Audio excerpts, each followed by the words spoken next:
Oh, hi there. Just finding some information out about the financial crisis. There's always one that happens every few years, so you know. Now, finding information is one of the most crucial things that we need to do when we work with data and we work with Excel. Now, my preferred way and the most convenient and quickest and easiest way of finding information from a list is with the VLOOKUP formula. Oh yes, it is phenomenal. It's super easy to use, and we're going to learn all about it in today's video. As the world of work evolves, Excel skills are needed more than ever before. Now, what is the VLOOKUP formula? Well, in a nutshell, it is looking at an entire list, finding something that you are interested in, and then discovering associated information about that particular item that you're interested in. So let me give you an example. I'll put this down here. Now, I'm a huge fan of the NBA. So on a daily basis, pretty much, I am checking the NBA standings. So what I'm going to do is I'm going to cut to show you the NBA standings. So let's take, for instance, I want to find out how the Cleveland Cavaliers are doing. Okay, so I'd go over to the Western Conference, and then I'd scroll down, and then I'd have to really scroll down. It's not a good season for the Cavs, unfortunately. Sorry, LeBron fans. And you would then simply say, well, look, okay, we've identified where the Cleveland Cavaliers are in this table, and I'm interested in knowing how many games that they have won up until now. And so we would scroll, and then we would find out which column it is in, and then we would look that information up. So how can we take that and apply that to much more real-world data situations? Well, let's jump into Excel and let's learn a lot more about this beast of a formula. So now I brought the NBA standings for the Eastern Conference into Excel. So I've just copied it from the site and pasted it right in. And what we're going to do is learn the VLOOKUP formula with this particular set of data. So the first thing that I've got to point out is when you are working with a data set, it's very important that it is like this. It's just long, it's vertical. By that, I mean that you've got one line, there you go, you've got all the information about a particular team. That's our main data point. And then you've got all the associated data there, okay? And every entry is just going down vertically, okay? It's vertical, that's hence the name vertical lookup. And pretty much everything needs to be vertically stored. Now, and the other really important piece of information before you do anything is when you're doing a VLOOKUP, then you've got to have the main data set point, which is in this case the name of the team, which is the main identifier of the data. That has to be at the most left-hand side of the data. So it's fine even if I insert a row there, and then it's fine as long as it's on the very left-hand side. Okay, so now let's do this. So let's dig into the formula. So let's see if we can find out what the Cleveland Cavaliers streak is. So here's how we would do it with the VLOOKUP. So we would say equals VLOOKUP, and there you go, the formula crops up, and I just hit tab. We just have to start writing the formula. And now we can dig in and see what this formula is about. We can see it's a 4-part formula. So you need to put the lookup value. So in this case, our lookup value is, of course, the Cleveland Cavaliers. And we put that in quote marks because it's a text string. Then we hit comma, and now we go to our second, which is our table array. Now the table array simply means where is all of your data. Okay, so in this case, all of our data is here. So we do that. Okay, and there we go, A1 to L16, A1 to L16. Then we hit comma, and we get to our next criteria for this formula, and it's column index number. Column index number means assuming your main data value, which your Cleveland Cavaliers, which you're looking up in the first column, where is the column that you are looking up this associated data from? So in this case, let's count. So we're looking for streaks at the very end. So we just start here. 1, 2, 3, 4, 5, 6, 7, 8, 9, 10, 11, 12. So we are looking in the 12th column. So we hit 0. And this very last one, it's called range lookup. Are you looking for an exact match or an approximate match? Now, 9 times out of 10, maybe even more than that, you're only ever concerned with an exact match. So false, you can write false like that, Or the other way of writing it, which I do all the time, is 0. Okay, and so we hit enter. And there we go, and it says L3. So now it's gone down. It's found Cleveland Cavaliers, and we were interested in the streak. So it's gone, and there you go, boom. It's found L3. So they've lost the last 3 games that they played. So now, how is another way that we can write this and we can make it even more useful? So imagine I'm going to just click into the formula like that. Now, the other thing that we can do is we can remove this here. Cleveland Cavaliers, and we can remove this, and in fact, here's what I'm going to do. I'm going to press Control-C. I'm going to copy that. I'm going to delete that, and I'm going to click this cell here, and this cell is A20. Okay, now if I press enter, it just says NA, which means it's an error, because what it's now doing is it's looking up the value in here, but we don't have anything. So here's what I'm going to do. I'm going to paste in Cleveland Cavaliers, and let's see what happens when we do that. Boom, look at that, L3. Now this is really useful. This is a really nice thing that we can do. So this is a standard Excel thing. You don't necessarily write the actual value you're after here, but instead you point it. Now, why would you point it like that? I'll give you a great example. So what I'm going to do now is I'm going to go slightly more advanced, and I'm going to use something called the data validation, and we're going to create a list. Now I want you to check this out. So I'm going to go here, hit data validation, over there. Okay, that's in the data tab. I'm going to go into settings, and I'm going to select from the drop down list. Now it's going to say choose a list. So I'm going to press that arrow, and it's going to allow me to select a source.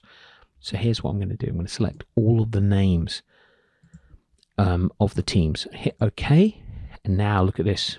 Boom, we've got ourselves a drop down. So let's see what happens. So now I'm going to call this streak. Okay, just so we know. Now, the interesting thing is we can choose any team we want from this. So let's go with the Toronto Raptors. Look at that. There you go, 1-3. So in fact, let me just send this over here, like that, just so you can see it, because it's obscured somewhat right now. So look, if I do Brooklyn Nets, say, look, there you go, L1. So now we've combined the VLOOKUP with data validation, and we've created ourselves a looking up list, if you will. All right, so this is good fun. You can have a play around with it. And you want to use something like this when you've got a really long data set. And that's when you're going to get some value out of it. What about combining VLOOKUP with other formulas? Can this be done? Not only can it be done, but it's one of the most powerful uses of the VLOOKUP. And it's when we get really more sophisticated with our analysis. So let's jump back into Excel and let's see some examples of combining VLOOKUP with other formulas. Now, frankly, there are so many different ways you can combine the VLOOKUP with all manner of formulas, so many of them, and there are so many incredible things that you can do just by combining VLOOKUP with 1, 2, or more formulas. And really what I've done is I have written an ebook about this, and if you go to the link below, you can download the ebook for free, and I highly recommend it. It's one of the best books you're going to read on the topic of VLOOKUP formula and how to use it in conjunction with other formulas, and what are the pitfalls and what are the other pros and cons of it. Anyway, I digress.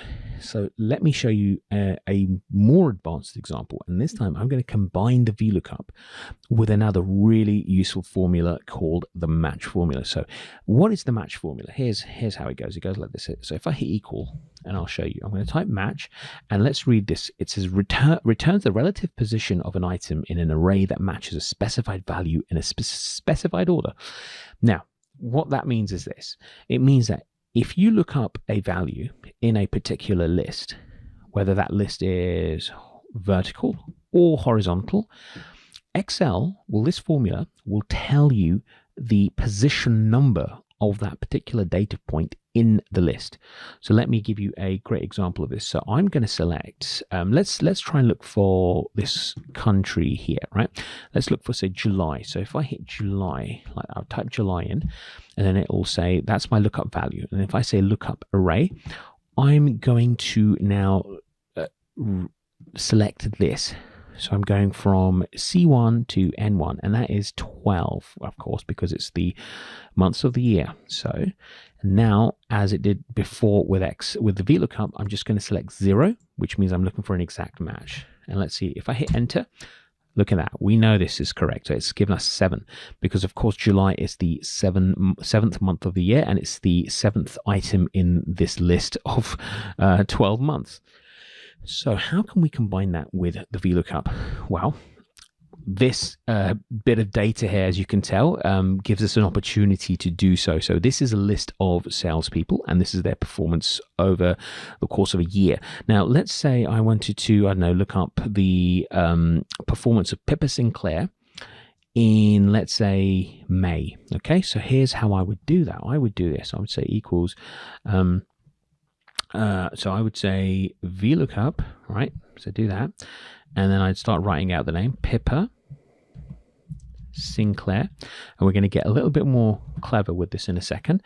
And then we have to look up our table array. Now, our table array, as I mentioned before, it has to start from the very left where our name, in this case, the name is, or the main data point is. So Pippa Sinclair is in A. So we will make sure we start in A. So A1 to N21. That's our range. Now, what's our column number? Well, let's go with using the match formula. So let's actually just write the match formula in here. So we want to do this. So we want to write match like that. Open. And what am I looking for? I'm looking for May. That's what we said, right? May.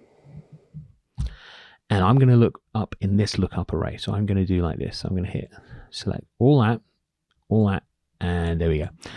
And exactly as I did before, 0, and then I'm going to shut that. Now this, what this is going to do, this is going to give us our position number in the list, which will also represent our column number. So then if I hit comma, and then for the VLOOKUP, I have to do the exact match, so I'm going to do that. Now, hit enter. What do we get? We get 63,926. So let's go to Pippa Sinclair. And let's see what she got in May. In May, she got 92,800. Hang on, that's not right. This is what I've got. I've got 63,000. So why do I have it in March? I was looking for May. I'll tell you why. Because let's just take this match formula. I'm going to take this out here for a second, okay? I'm just going to copy this whole formula. And I'm going to write here equals, and I'm going to write Control V to paste it. And let's see what we get. We get 5. We get 5. So 5. It didn't look in 5 though. It looked in yes, it found the 5th entry, which was May. It found it in that list. However, our VLOOKUP is starting from here. It's starting from this position, but our match lookup starts from here because we are going from January to December.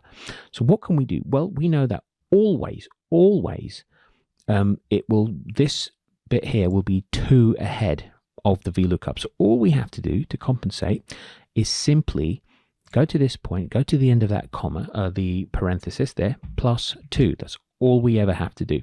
So now if we go to May, and if we look for Pippa Sinclair, there we go, Pippa Sinclair in May, 92,877, 92,877. Superb.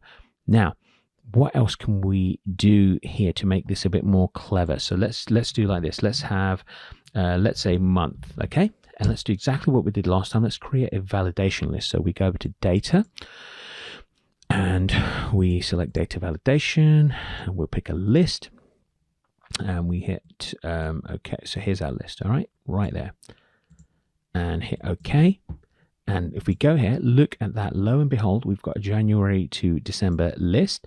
And let's just pick August, but obviously nothing's changed because what we have to do now is change this value right here in the match formula, delete that, and simply select this like that. Boom. And the other thing I'm going to do is I'm going to go into one of these cells, and I'm going to go to home. I'm going to go format painter, and I'm going to paint that cell. Now it's exactly how I like it. So let's check August. So for Pippa Sinclair, if we go all the way to August, there we go, 52,294, 52,294. Let's go all the way to November, and we can see that Pippa did indeed make 70,895. So here we go. So now we are combining the match formula with VLOOKUP, and we're also using data validation. And we've done this within a few minutes of learning about the VLOOKUP. And as I mentioned, that there is a book, a free book that you can download, and you will learn a lot more about the VLOOKUP and its mystical powers and magic of looking up the data that you are interested in. I hope you enjoyed that lesson. Now, if you want to learn more about the VLOOKUP, I've got a free ebook which is focused just on the VLOOKUP. I highly recommend getting it. I promise you it's better than most of the paid books about VLOOKUP out there. So click below, sign up, and you'll get a free copy. I'll see you at the next video.